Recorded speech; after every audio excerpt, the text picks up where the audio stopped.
Assalamualaikum warahmatullahi wabarakatuh. Perkenalkan, nama saya Ahmad Noval Araf Sanjani. Pada kali ini saya akan membahas tentang fotosintesis. Selamat menyimak. Tahukah kamu, setiap daun di tumbuhan adalah pabrik energi yang bekerja tanpa henti.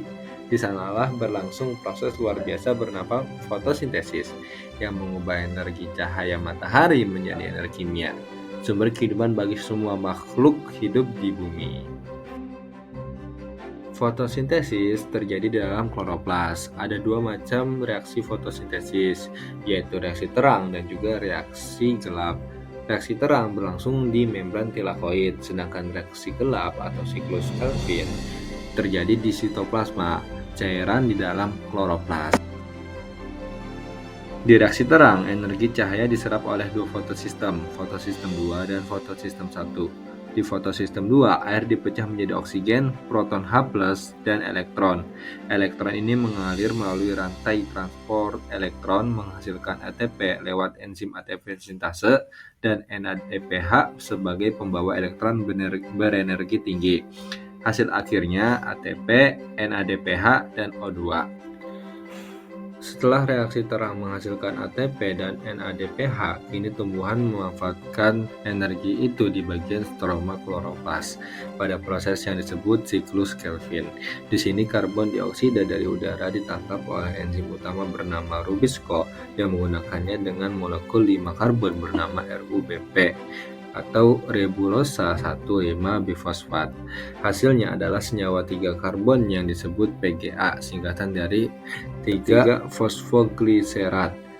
Selanjutnya, dengan bantuan energi ATP dan elektron berenergi tinggi dari NADPH, PGA diubah menjadi G3P, yaitu gliseraldehida 3-fosfat.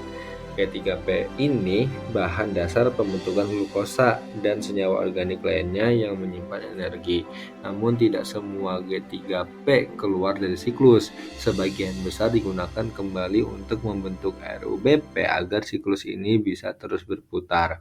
Jadi selama energi dari reaksi terang masih tersedia, siklus Kelvin akan terus berjalan menggunakan karbon dari udara menjadi energi kimia yang tersimpan dalam gula.